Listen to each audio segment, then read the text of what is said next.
하나님 말씀 보겠습니다. 하나님 말씀은 신약성경 요한복음 3장 16절부터 21절까지 말씀입니다.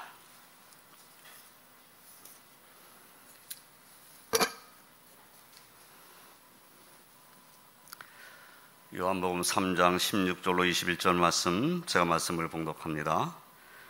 하나님이 세상을 이처럼 사랑하사 독생자를 주셨으니 이는 그를 믿는 자마다 멸망하지 않고 영생을 얻게 하려 하심이라. 하나님이 그 아들을 세상에 보내신 것은 세상을 심판하려 하심이 아니요 그로 말미암아 세상이 구원을 받게 하려 하심이라. 그를 믿는 자는 심판을 받지 아니하는 것이요 믿지 아니하는 자는 하나님의 독생자 이름을 믿지 아니하므로 벌써 심판을 받은 것이니라. 그 정죄는 이것이니 그 빛이 세상에 왔으되 사람들이 자기 행위가 악함으로 빛보다 어둠을 더 사랑한 것이니라. 악을 행하는 자마다 빛을 미워하여 빛으로 오지 아니하나니 이는 그 행위가 드러날까 함이요 진리를 따르는 자는 빛으로 오나니 이는 그 행위가 하나님 안에서 행한 것임을 나타내려 함이라 하시니라. 아멘. 할렐루야. 코로나로 인해서 더욱 긴 것 같았던 겨울이 이제 지나가고 꽃은 피는 그런 계절이 되었습니다. 아직 코로나19 소멸되기까지는 시간이 많이 걸리겠지만은 그래도 이제 꽃이 피는 계절이 되었다 하는 것이 우리에게 소망입니다. 성도님들의 가정에도 하나님께 주시는 은혜로 사랑과 감사 기쁨이 가득하여 따뜻하고 행복한 가정 되시기를 주님의 이름으로 축원드립니다.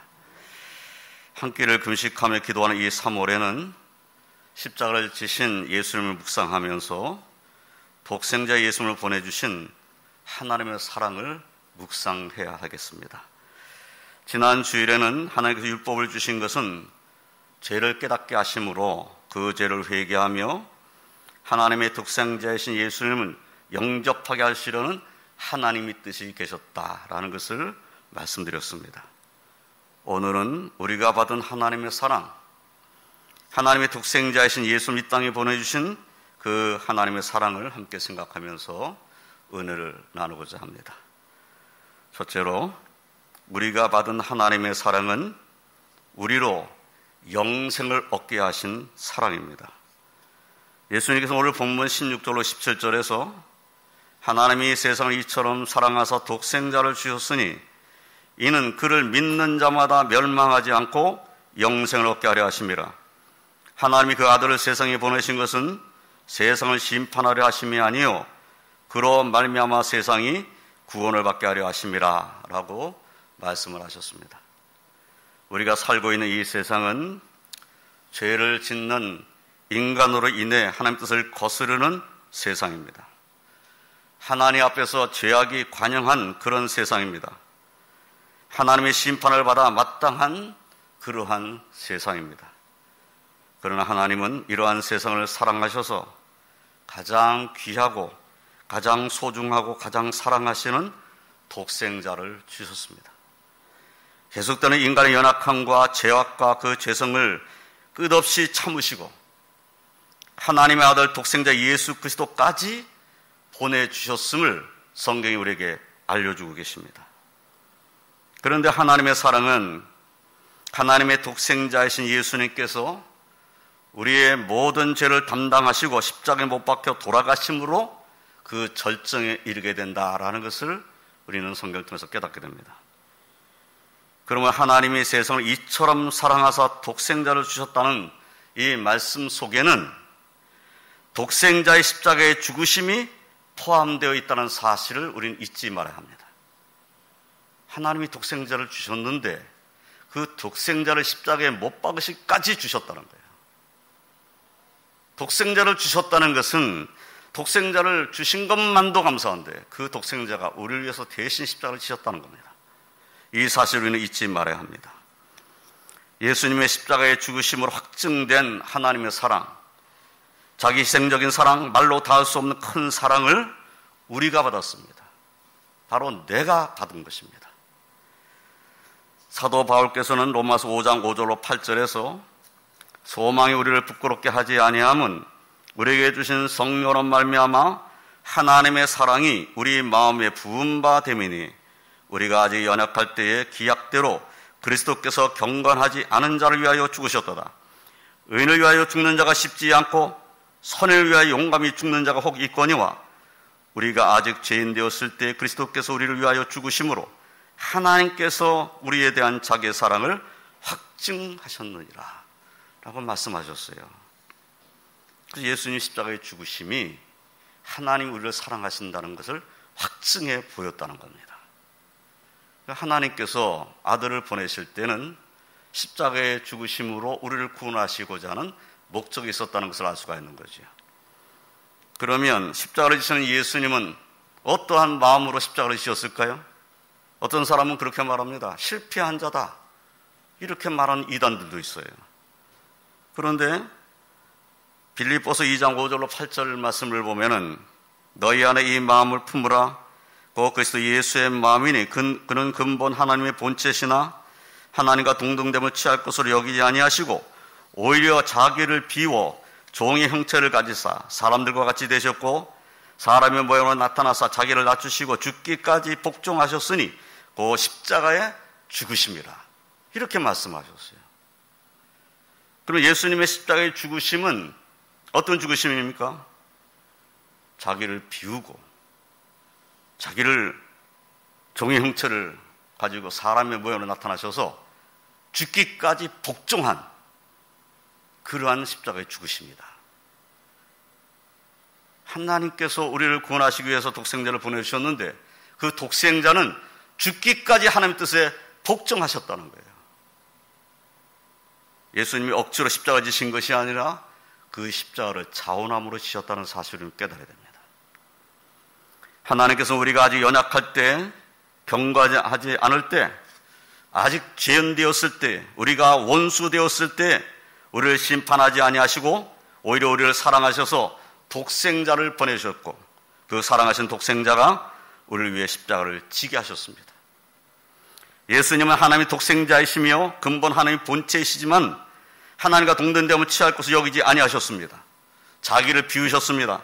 종의 형체를 가지셨습니다. 사람들과 같이 되셨습니다.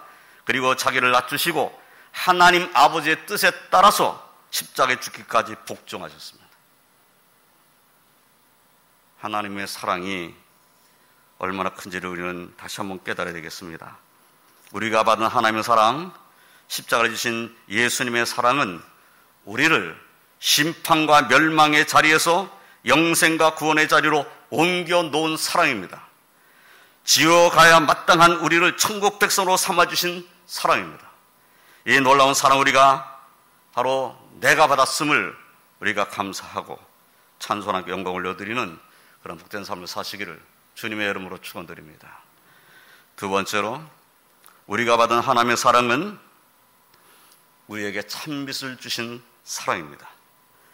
예수님께서는 본문 18절로 19절에서 그를 믿는 자는 심판을 받지 아니하는 것이요 믿지 아니하는 자는 하나님의 독생자 이름을 믿지 아니하므로 벌써 심판을 받은 것이니라.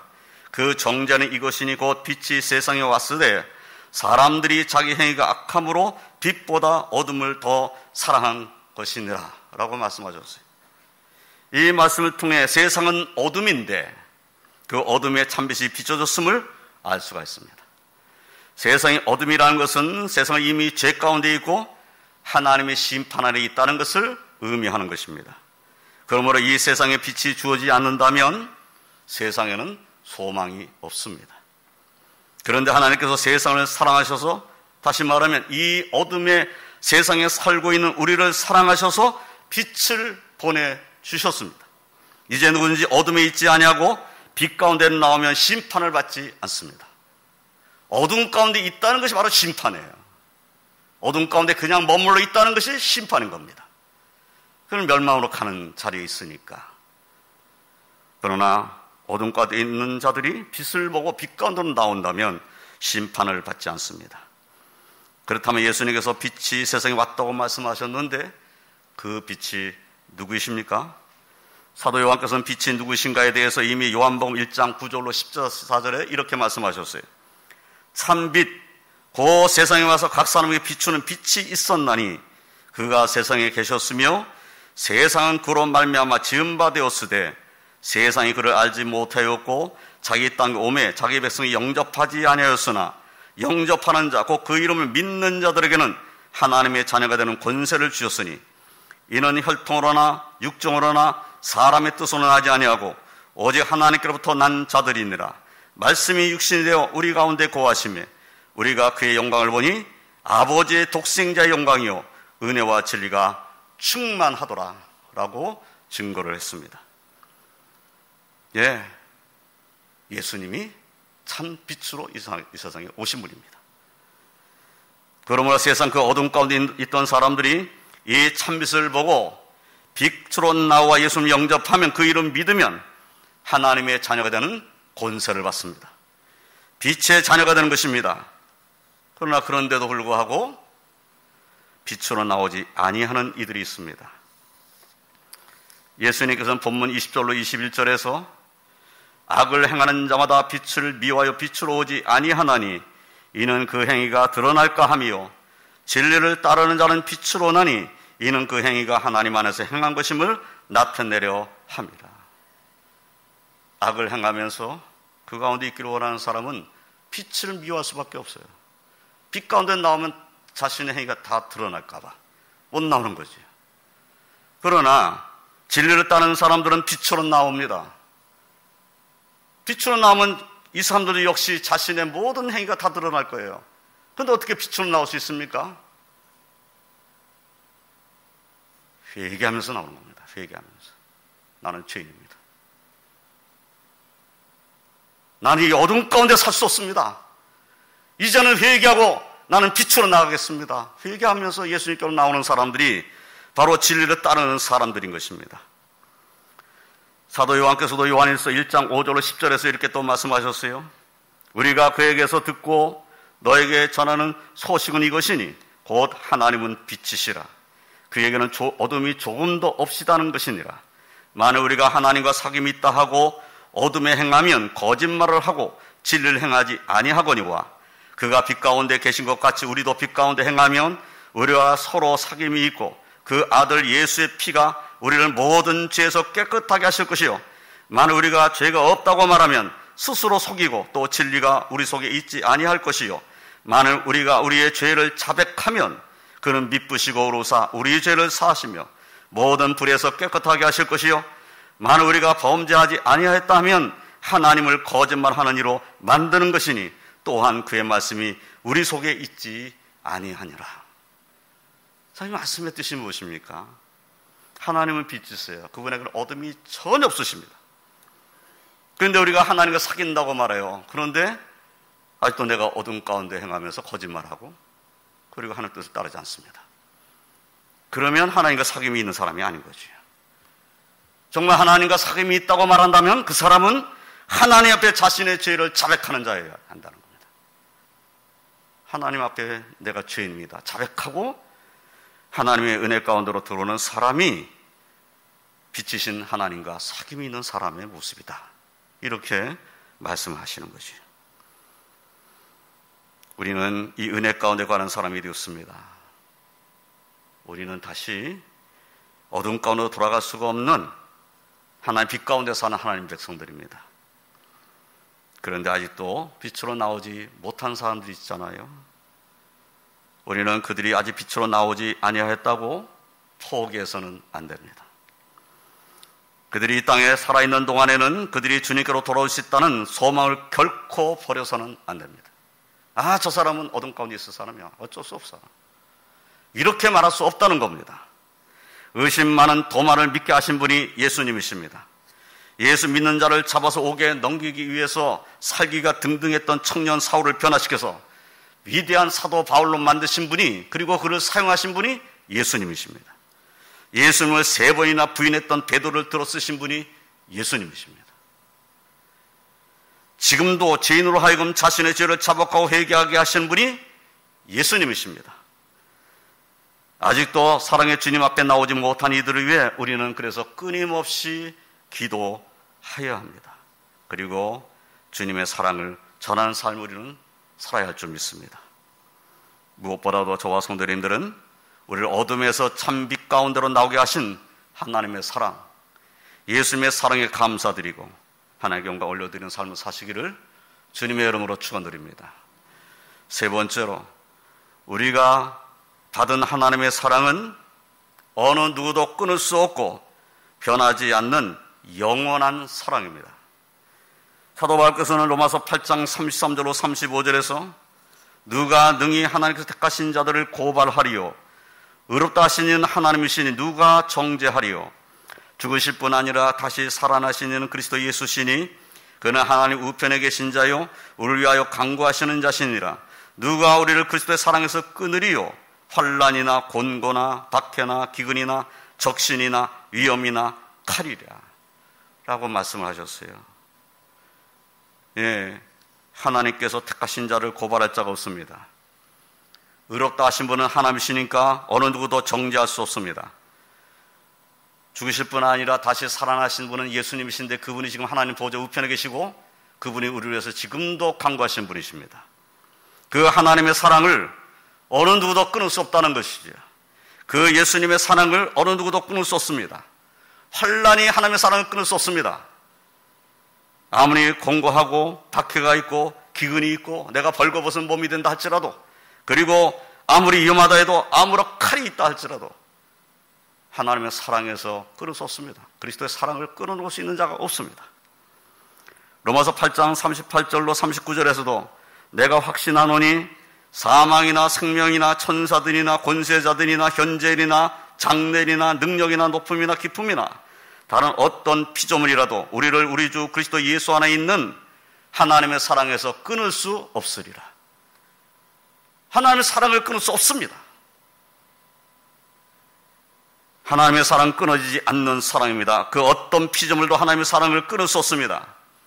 하나님은 모든 피조물을 창조하신 전능하신 분이십니다. 가장 강하고 위대하신 분이십니다. 하나님을 이길 수 있는 존재는 없습니다. 하나님께서 뜻을 세우고 작정하신 일을 막을 수 있는 존재가 없습니다.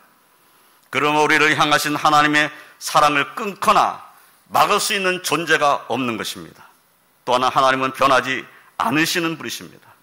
변함이 없으신 분이십니다. 하나님은 영원하십니다. 그러면 하나님의 사랑은 어느 누구도 막을 수 없고 변하지 않으며 영원합니다. 그런데 사도 요한께서는 이렇게 말씀하셨어요. 그 위대하신 하나님께서 우리를 먼저 사랑하셨다고.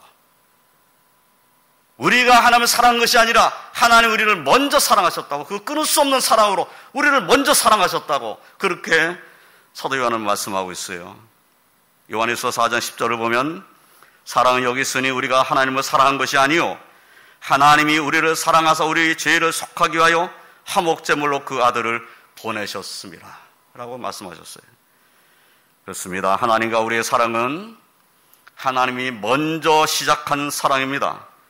죄의 어둠 가운데 있던 우리가 먼저 하나님을 사랑한 것이 아닙니다. 우리가 하나님을 사랑하고 있었기 때문에 하나님께 우리를 사랑한 것이 아닙니다.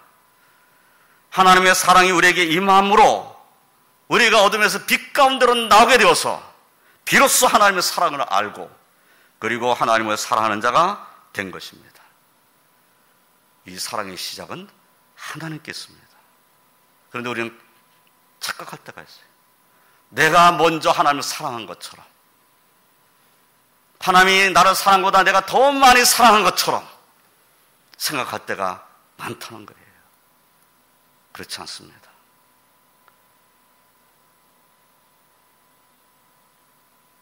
하나님께서 우리를 더 많이 사랑하십니다. 하나님께서 우리를 사랑하셨고 독생자를 주셨으며 그 사랑이 우리 안에 가득 임하게 하셨습니다. 그리고 우리로 그 사랑 안에서 살게 하고 계십니다.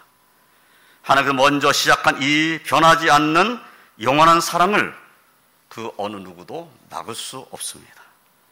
우리는 기도하여야겠습니다. 우리로 하나님의 사랑이 얼마나 큰지, 그 사랑이 얼마나 깊은지, 그리고 그 사랑이 얼마나 높은지, 그 사랑이 얼마나 넓은지 알게 해주십시오. 그 사랑 안에서만 살게 해주십시오. 그리고 그 사랑을 더 많은 이들에게 전하며 살게 해주십시오. 우리는 기도하여야 하겠습니다. 하나님께서 주시는 끊을 수 없고 변하지 않으며 영원한 그 사랑 안에서 감사가 넘치는 그런 복된 삶을 사시기를 주님의 이름으로 축원드립니다. 이제 말씀을 정리하겠습니다. 사랑하는 성도 여러분, 우리에게 주신, 그래서 우리가 받은 하나님의 사랑은 독생자를 주신 사랑입니다. 그 독생자로 하여금 십자가를 지게 하심으로 우리를 심판과 멸망의 자리에서 구원하시며 우리에게 영생을 주신 사랑입니다. 우리로 죄와 어둠에서 참비신 예수님께로 나오게 하신 사랑입니다. 그 하나님의 사랑은 끊을 수 없습니다. 변하지 않습니다. 하나님의 사랑은 영원합니다. 우리는 이 놀라운 사랑을 받았습니다. 그러나 세상에는 어둠에서 빛으로 나오지 못한 이들이 있습니다. 우리의 사랑하는 이들 가운데도 그러한 이들이 있습니다. 아직도 하나님의 심판하에 있는 이들입니다. 이 놀라운 하나님의 사랑을 아직도 알지 못하는 이들이 있음 우리가 잊지 아니하고 그들에게 주의 사랑을 전하는 삶을 살아야 합니다. 왜냐하면 우리도 전에 그들 중에 한 사람이었기 때문입니다. 우리도 사실 어둠 가운데 있었던 사람이고 하나님의 사랑을 알지 못하고 살았던 사람 중에 한 사람이었어요. 이제 우리가 그 사랑 안에 있다면 이 사랑을 아직도 알지 못한 이에게 전하고 전하는 삶을 우리는 살아야 합니다. 우리가 이미 받은 하나님의 사랑, 나를 위해 이 땅에 오셔서 십자가를 지신 예수님의 사랑을 우리는 전하는 자의 삶을 살아야 하겠습니다. 그들도 어둠에서 빛으로 나오도록 죽음과 심판의 자리에서 영생과 축복의 자리로 나오도록 사탄과 지옥의 권세 아래에서 주님의 권세와 천국의 영광 가운데로 나오도록 그들도 끊어지지 않고 변하지 않고 영원한 하나님 사랑 가운데 나오도록 성령께서 역사하여 주시기를 바라고 기도하면서 하나님의 사랑을 전하는 삶을 우리는 살아야겠습니다. 이 한 주간은 하나님께서 저와 성도를 사랑하셔서 독생자를 아낌없이 내어주셨으며 예수님께서 십자가를 지심으로 하나님의 사랑이 확증되었다는 사실을 묵상함으로 그 사랑과 은혜가 저와 성도의 심령 가운데 그리고 가정과 삶 가운데 더욱 충만하시기를 그리고 그 사랑이 우리에게서 넘쳐 흘러서 더 많은 이들에게 전해지시기를 주님의 이름으로 축원드립니다. 기도하겠습니다. 하나님 감사합니다. 우리가 무엇이간데 독생자를 주시는 그 놀라운 사랑을 받는 자로 삼아주셨습니까? 저희는 연약한 자요 죄인입니다. 우리를 불쌍히 여주시며 우리로 주 예수를 의지하는 믿음만에 거하게 하시며 예수님의 이름을 믿는 자 되게 하시니 감사합니다. 어제 주 예수 그리스도의 그 은혜, 하나님의 그 놀라운 사랑, 하나님께 주시는 그 놀라운 축복 감사하며 살 수 있는 저희를 다 되게 하여 주시옵소서. 하나님의 사랑을 묵상할수록 더 그 사랑에 우리가 감복하며 더 감사드리며 찬송 드릴 수 있는 그런 한 주간이 되도록 이 한 주간도 저희를 도와 주시옵소서. 오늘도 가정에서 영상범의 예배드릴 주의 백성들에게도 은혜 주시옵소서. 어느 곳에서 예배드리는지 그 심령 가운데는 하나님의 사랑이 가득할 수 있게 하여 주시고 그 사랑에 감사할 수 있는 그래서 찬양이 넘치는 그러한 심령들이 되게 하여 주시옵소서. 하나님께서 우리를 사랑하신 그 사랑이 온 교회, 제배성의 온 가정에 넘쳐를 수 있게 하여 주시옵소서. 그래서 이 사랑이 더 많은 이들에게 전해지는 놀라운 역사들이 일어날 수 있게 하여 주시옵소서. 코로나19로 인해서 상처받은 이들에게 예수님의 사랑이 전해질 수 있게 하시고 그들이 위로받으며 힘을 얻는 역사들이 일어날 수 있게 하여 주시옵소서. 오늘도 주를 의지하며 주를 바라보며 그 하나님의 사랑에 감사하는 모든 제배성의 심령 가운데 성령으로 충만케 하여 주실 줄을 믿사옵고 예수님의 이름으로 기도드리옵나이다. 아멘.